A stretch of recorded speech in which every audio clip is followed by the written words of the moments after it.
Seeing none. All right, we're going to move to the portion of our meeting, which I can't believe I thought somebody's giving away something free. We got a big crowd here. For visitor statements. So I'll start over here, and then we'll move our way across the room. So anybody over here wants to speak? All right, please step up. We don't bite. State your name and where you're from.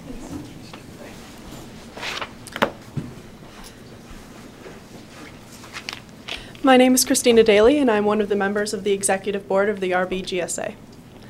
We're here representing the GSA in response to questions that were raised at the last board meeting. We thank Mrs. Balsma for supporting us, but we thought we should come and share some more information about our club and what we do at RB. Thank you to all of the students, teachers, parents, friends, and community members behind me who are here showing their support for RBGSA. At this point, I'd like to explain some of the language I'll be using. The RBGSA stands for Gay Straight Alliance, and the first GSA was founded in 1988 by a straight student looking to educate her peers about the bullying she saw that was common among LGBT students. LGBT is an acronym standing for lesbian, gay, bisexual, and transgender. It represents the whole spectrum of people belonging to this minority community. Homophobia is the discriminatory bias against people because of their sexual orientation. High school is a time when individuals are developing their own individual beliefs and views about the world. GSA empowers its members to further educate the students and faculty at RB on issues about which they may have no previous knowledge. I've found throughout my years at RB that the vast majority of our students and staff are respectful, caring people. However, in many cases, people use homophobic languages or make exclusive statements and hold stereotypes that they do not even realize are offensive, hurtful, and wrong. The RBGSA is responsible not only for advocating for LGBT students, but also for educating students and staff. I feel that having a GSA along with many other LGBT students and allies, that I can stand up for myself and others and be safe at RB because there's a network of students around me who care, and I know who those students are because of the GSA. When I hear homophobic remarks in school, I don't feel alone when I look around in my classroom and see people who participated in the Day of Silence or have come to a meeting or two. Having allies matters a lot in high school, especially at this age. Our members are athletes, artists, and AP scholars, and many of us are widely involved at RB. By uniting to discuss and address the issues of homophobia, transphobia, sexism, and racism, GSA makes a difference in making RB a safer, more respectful, and tolerant place to learn. The following are studies done by GLSEN, which is the Gay, Lesbian, and Straight Education Network. They do studies focusing exclusively on education in these issues. In a survey of Illinois LGBT students in high school, the majority experienced verbal harassment because of their sexual orientation or the way they express their gender.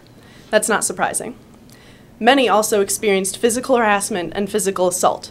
One in 6 people surveyed had been physically assaulted, like being punched, kicked, or injured with a weapon because of their sexual orientation.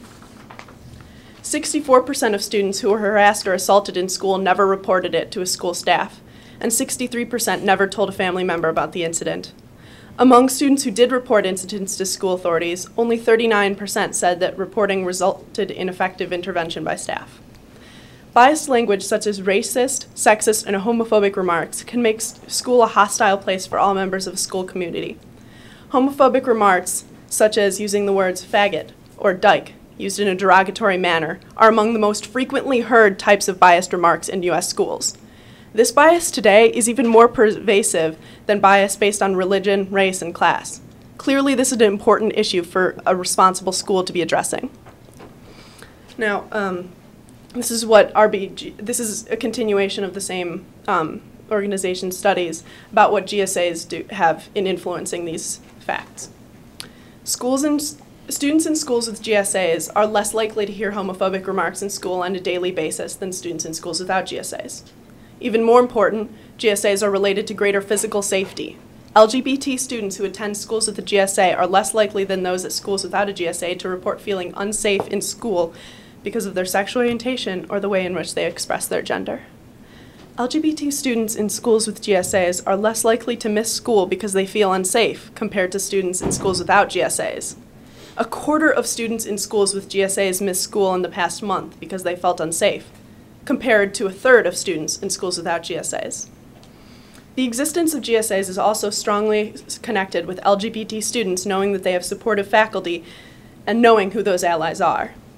LGBT students who report having supportive faculty and other school staff report having higher GPAs and are more likely to say they plan on pursuing post-secondary education than LGBT students who do not know that they have supportive school staff.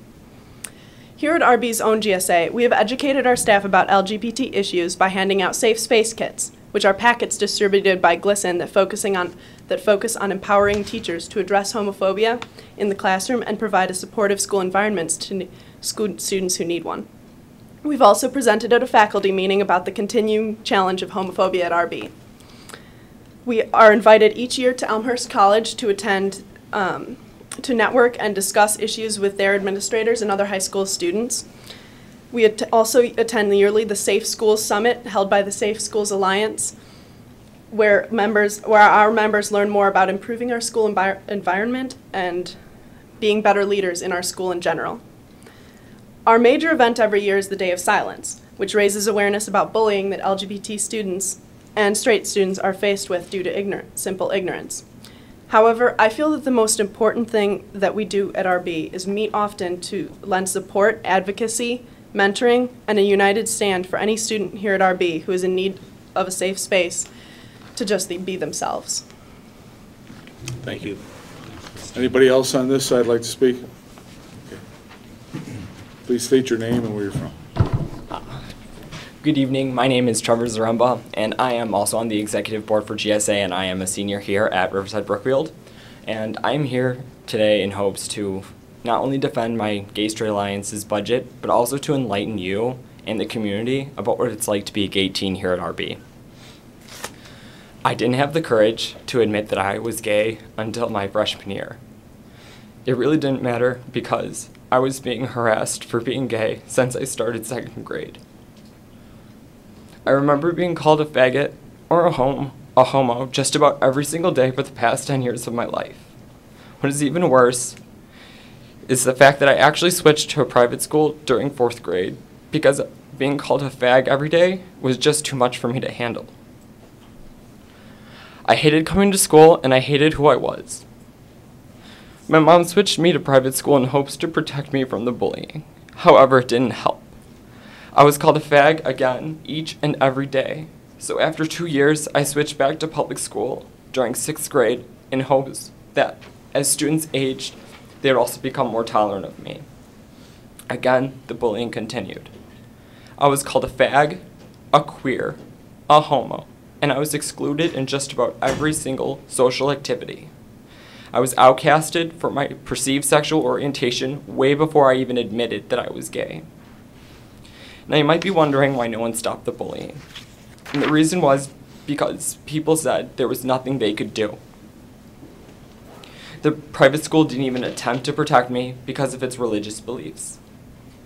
The middle school told me that they were going to try and help, but they never did. So I was pushed over, called names, and outcasted for who I was without the helps of any adults. I finally started high school, and I finally started to accept who I was, thanks to help from the GSA. Even though I started coming to terms with my own sexuality, the bullying didn't stop. Besides being verbally bullied, it was physical too. I would be shoved in the halls. People would text me, calling me a fag. I would get voicemails from blocked numbers that would sexually harass me, threatening to hurt me in a sexual manner just because I like that kind of stuff. I've had food thrown at me in the cafeteria, and people would bully me in the halls, and I reported it all. About a week after I reported it again at RB, a group of boys approached me in the cafeteria. They removed the flat part of one of the stools at the table and told me to sit on the pole. They laughed and threw food at me. They tried to make me sit on that pole. I cried so hard that day. I cried so many times at school, at least once a week, if not more. No one seemed to care. No one did anything about it before. After that event, things started to change. I feel strongly that the change came from our GSA and the GSA sponsor, Ms. Leiteritz. She brought my bullying to the attention of Mr. Passarella and expressed the urgency of it. Finally, he took immediate action. He quickly disciplined those boys, and he tried to look out for me ever since. He was able to get that certain group of boys, but there were other groups of students out there that bullied me way before that and after that. After that event, the bullying policy at RB changed. And the change stemmed from my experiences, but I wouldn't have had the strength to withstand all that without my GSA. If I couldn't have found a family that could accept me for who I was, I would have died. Literally. I contemplated my suicide for years. I was a self-inflictor. I needed help, but the school system wouldn't help me. It was my GSA that helped me. No teachers openly supported me. No teachers would speak out against the homophobia in the classroom. Thanks to the GSA, we now have safe space posters in just about every classroom, and we helped educate the staff about how to protect other LGBTQ students like me. Again, I would like to state, without my GSA, I would not be here today. I could have been one of those students who cut themselves too deep and died. I could have been one of those students who hung themselves because the bullying and hate was just too much. Perhaps I would have been one of those many students who abused substances to avoid the pain. Without my GSA, I would not be the 4.0 AP scholar trying to protect other LGBTQ students that will be attending RB in the following years. I found the strength, and I was a lucky one. But there is no telling what can and might happen to the other LGBTQ students that will be coming to RB in the near future. Please do not silence my allies and my voice. Thank you for your time and your consideration. Thank you. Anybody else on this side? Anybody else on this side? Anybody else? Okay. Please state your name and... My name is Elliot Louthan, and I am a graduate from Riverside Brookfield in 2011. I'm now attending Washington University in St. Louis, and I'm here to speak on behalf of the men's volleyball team, along with fellow graduate Juan Gomez and alumni who are here, and also alumni who are at school during this time. I was a class of 2010 here at RB. I currently attend Illinois Wesleyan University. As an RB student, I was a 4-year, 3-sport athlete. I did volleyball, football, soccer, basketball. I did basically every sport available at this school to me. I tried every sport. Overall, I've learned that volleyball was possibly the most influential sport to me. I learned skills as a competitor, as a leader, and developed essential team mentality. I was a captain of 3 teams here. As a football captain, I found that with 6 captains, you were able to hide behind the 11 people on the field with you. As a wrestling captain, I found that you only needed to lead by example. But as a volleyball captain, I learned that people look at you to not only be a silent person leading by example, but also to cheer the rest of the team on. Also, not only as a captain, I've seen that in volleyball, the 6 players on the court are always looked to, not only from the bench or from the coach, but from their fellow teammates on the court. Volleyball is a very unique sport in that we don't have cheerleaders, and we're not a very popular sport. But we personally design cheers as a team to cheer each other on. Not the people just on the court or the people on the bench, even the lower levels will cheer with us, and they come together, and we're as loud as we possibly can, win or lose, and that's the kind of team we are. Personally, at Illinois Wesleyan, I've founded a volleyball club team with another person, and we're going to nationals this year as a club team that was founded last year. From the team part of volleyball, I'm currently in the application process to become a Marine officer, and I've found that volleyball has taught me not only to know how to talk to people and lead people, but I feel like I've made the friends and know how to make the friends with the people that I want to lead as a Marine officer. That being said, I turn it over to Elliot.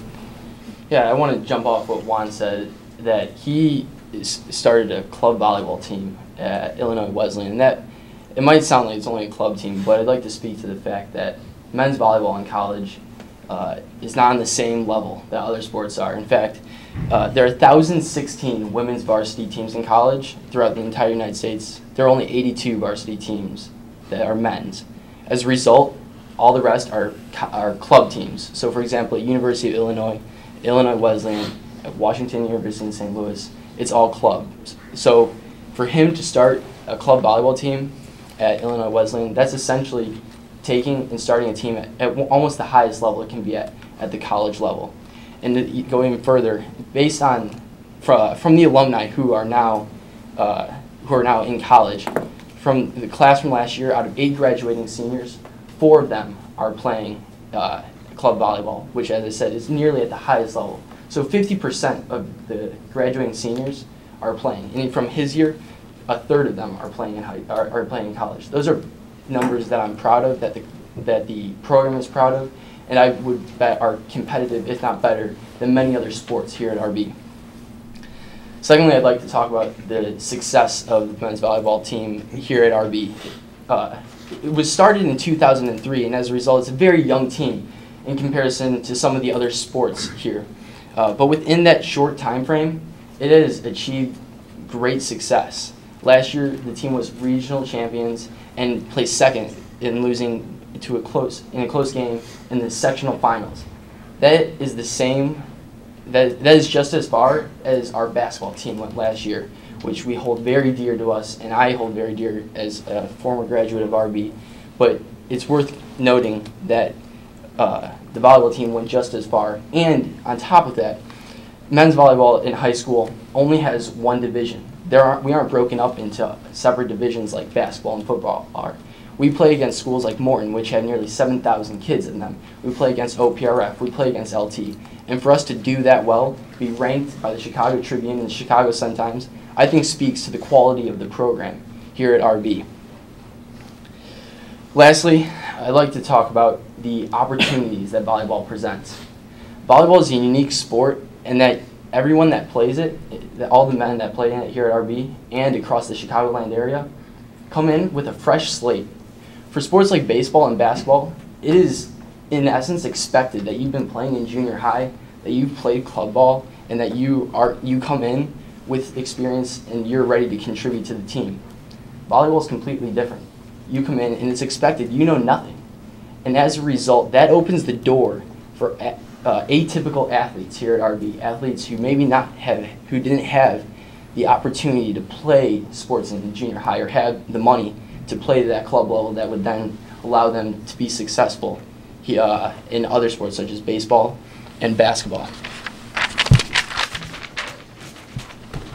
And that's even more important, in my opinion, because, as Juan said, the character that was developed in him as a result of volleyball was immense. And I can attest to that, as can the alumni that are here and the alumni who aren't here. The ability for athletes to come in with a fresh slate and all be able to participate and gain and develop those characteristics and values and not have to compete with money and experience from the junior high level is incredible. So to conclude, I want to quote part of RB's mission statement because I think it really speaks to what volleyball aims at here. The mission statement says, the academic partnership will provide a comprehensive education. And it goes on that the students will be prepared not only intellectually, but they're physical, personal, and social skills will be necessary to be responsible and effective members of a diverse and changing world. Volleyball contributes to that comprehensive education. It's not only developing students physically, but those personal and social developments, as Juan attested to, are what's truly important in volleyball and to the educational upbringing of young men here at RB. So, in short, we're not asking you to cut other teachers or to make academic cuts for volleyball. That's a different ballgame. But in regards to the athletic program and other sports, do whatever it takes to keep volleyball, whether that be cutting assistant coaches from other sports such as basketball or football, be cutting freshman levels of other sports, or cutting other sports entirely. Men's volleyball is too important of a program here at RB and to the development of young men as they move on past their high school years for it to be cut and for it to be gone from the school entirely. Thank you guys for your time. And on a separate note, thank you guys for your continued excellence and strive to better RB and putting aside personal and political gains in order to bring excellence to the school. Thank you guys. Thank you, Alex.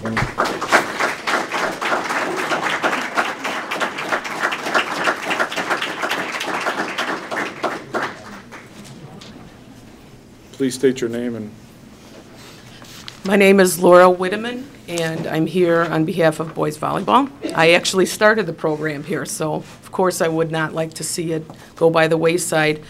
I am an owner of a club volleyball team, and one of the justifications that Mr. Ostro gave was that boys volleyball, you could join club. Well, I'm here to say that there is no such thing as high school boys volleyball club in the high school. It's USAV, USA Volleyball Club. It is not in the high school.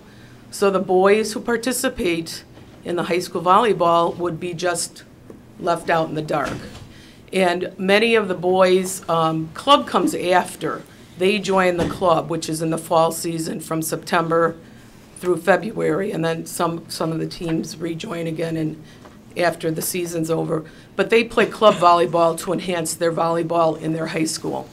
So I wanted to make that clear. Unlike other sports, like for instance, there's club hockey in a high school, there's club water polo in a high school. As far as the girls go, they can join the boys team, as already said, that is correct. But for boys, it would be the end of it, totally.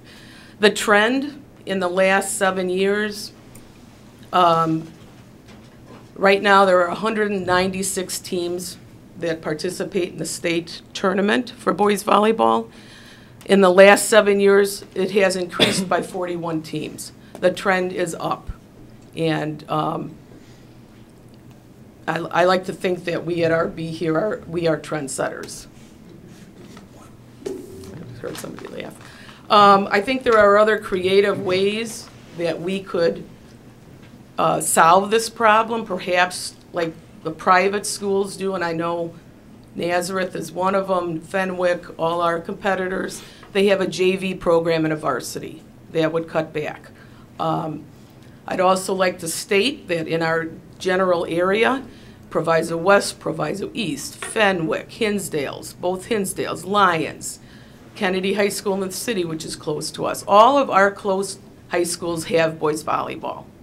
So we would be the only one cutting it out.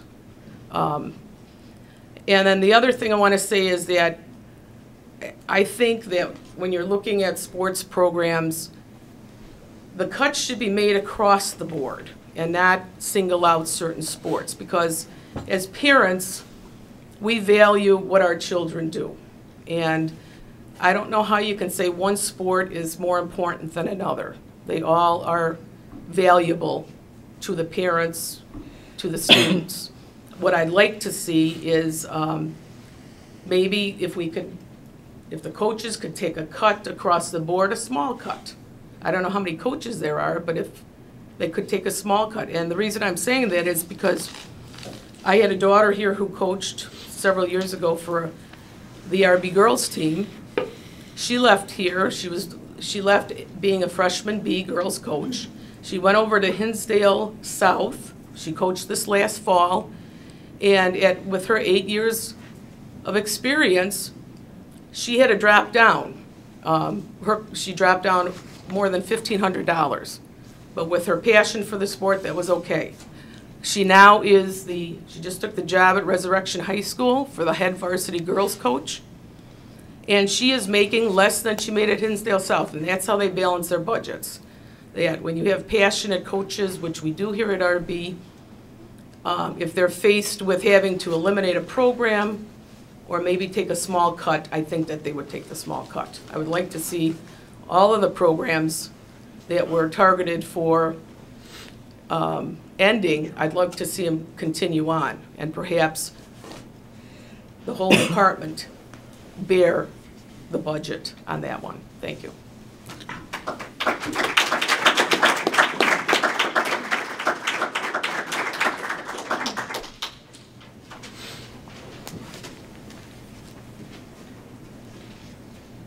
Good evening. My name is Mary Summers. I live in Riverside.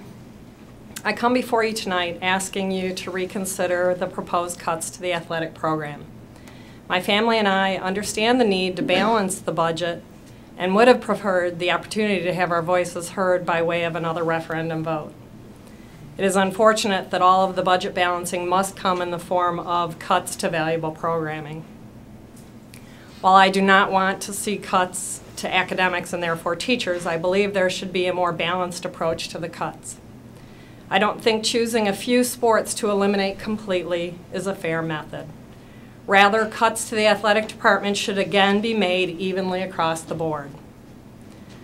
Although my family's particular interest is water polo, we don't want to see that sport or volleyball or girls golf be eliminated either.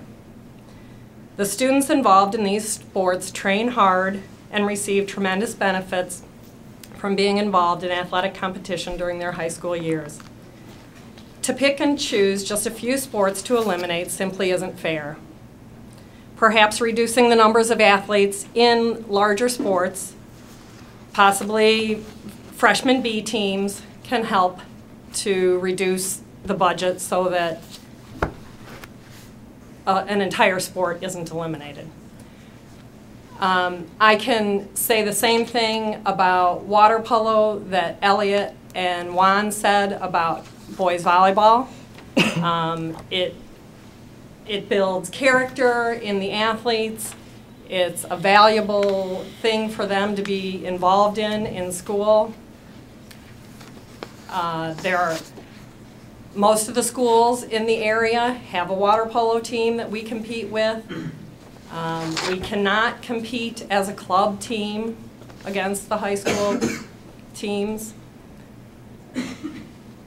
And many students go on to play college water polo, whether it is NCAA division teams or club teams. But there are many RB boys and girl students who go on to play water polo in college.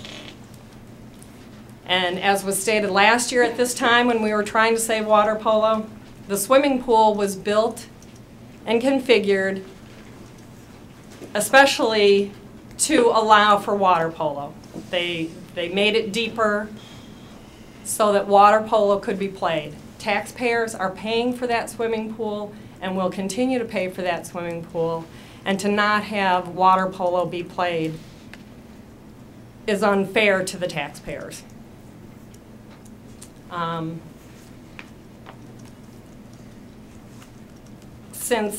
And then, in addition, since taxpayers have not been given the opportunity to vote for a referendum to increase revenue for the school, I again propose, as I did last year, that all teams, clubs, and activities institute a pay-to-participate program to help cover the cost to run these clubs and activities.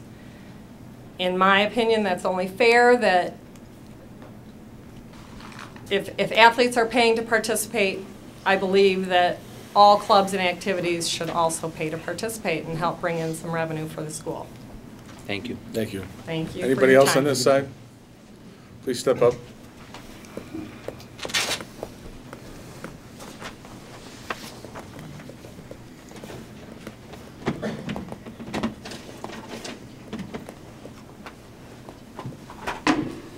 My name is Diane Cheney, and I have one graduate, two current students, and one future student here. I'm also here to talk about the sports, and I don't want to repeat anything that other people have already said, but I do think that it's important to note that the sports that are involved are just as important to these 92 kids that would be affected as all of the other kids in the other sports. And so I would reiterate that I think that the misery needs to be shared across the board and not just these 92 students to be singled out.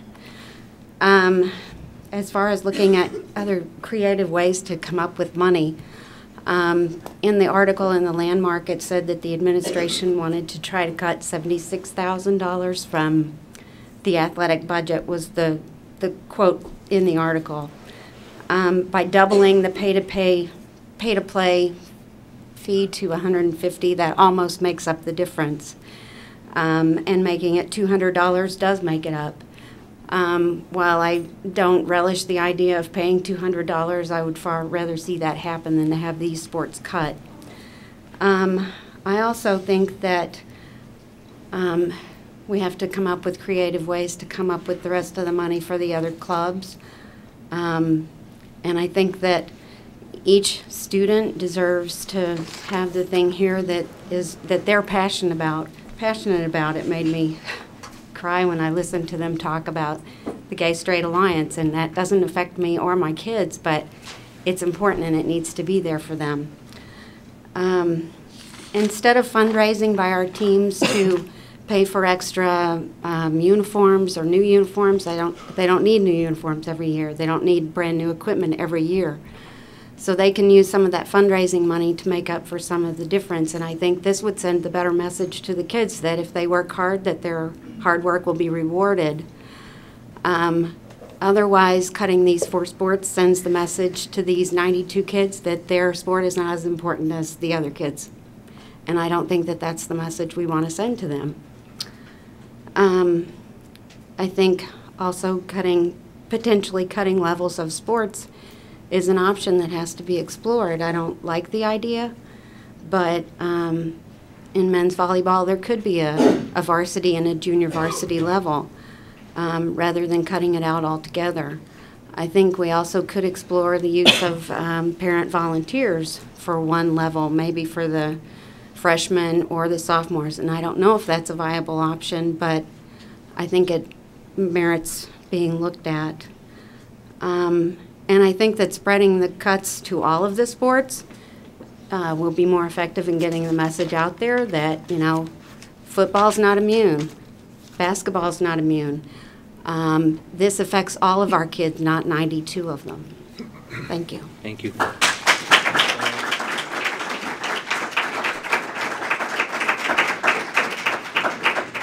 Anybody else on this side? Anybody? Okay. Then we're going to go on this side, please.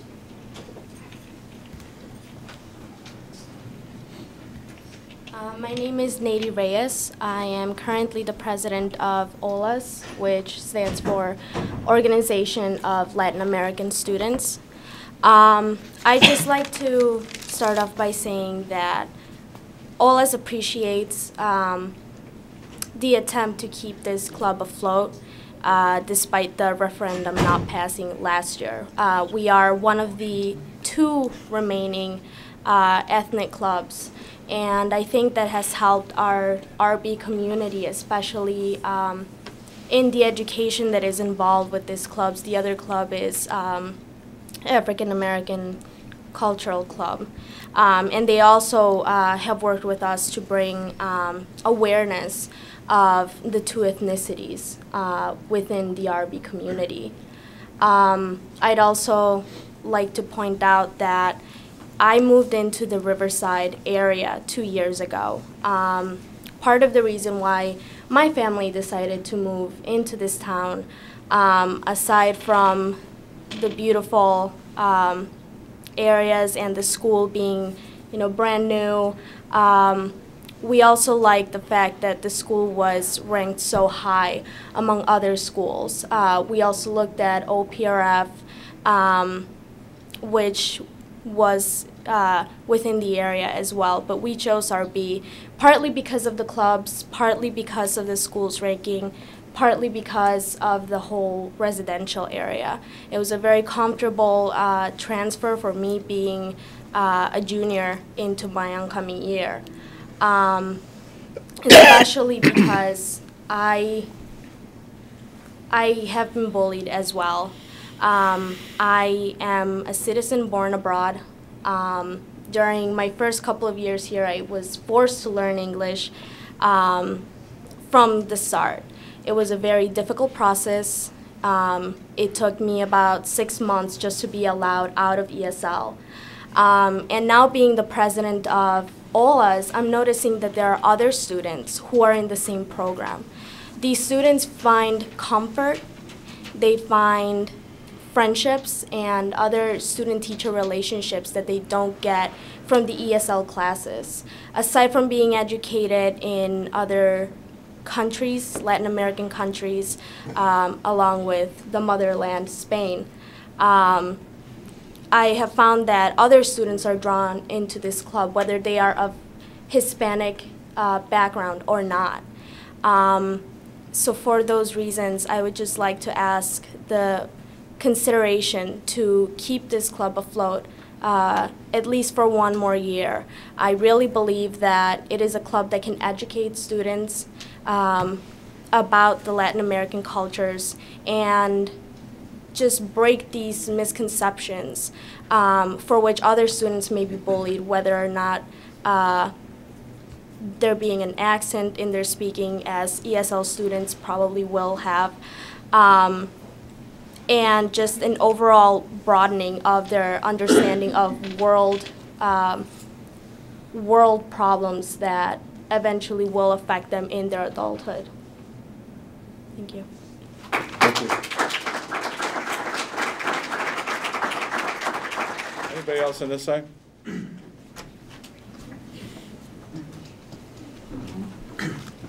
My name's Tony Malloy. First thing I want to do is thank you for what you do every day here on the board. I know you guys have to make difficult decisions. So Tony, I'm here. Where are you from? I'm from Riverside. Okay. I have 2 children that attend school here. My son Mitchell's a junior and my daughter's Rachel's a freshman. I have 2 more coming. I know these decisions are difficult, but I think I want to propose that somehow we can work together as a community to keep all these activities, because we got to keep our kids busy so the bad things in the world don't happen to them. So I would just like to take a minute and try to figure out, not right now, but how can we keep all these activities, work together, put the X's and O's aside, and try to come up with some new ideas. So if you could please do that, that would be greatly appreciated. Thank you, Tony.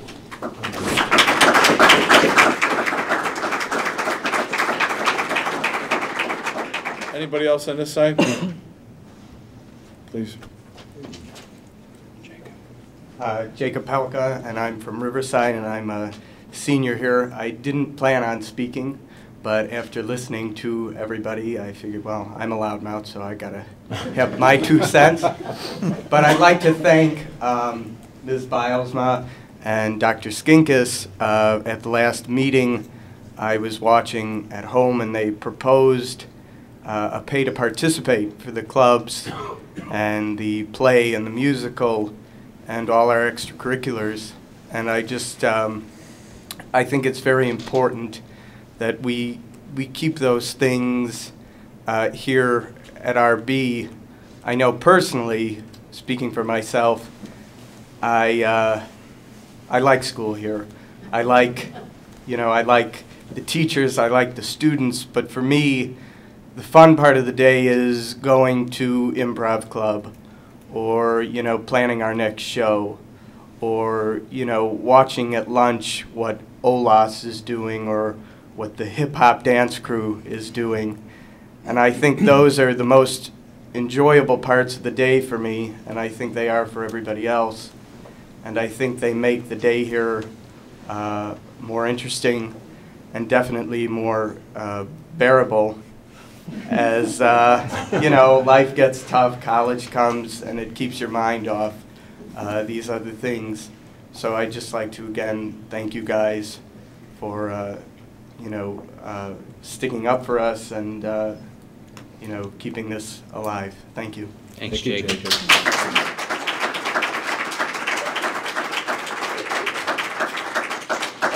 Anybody else on this side? All right, last chance for this side.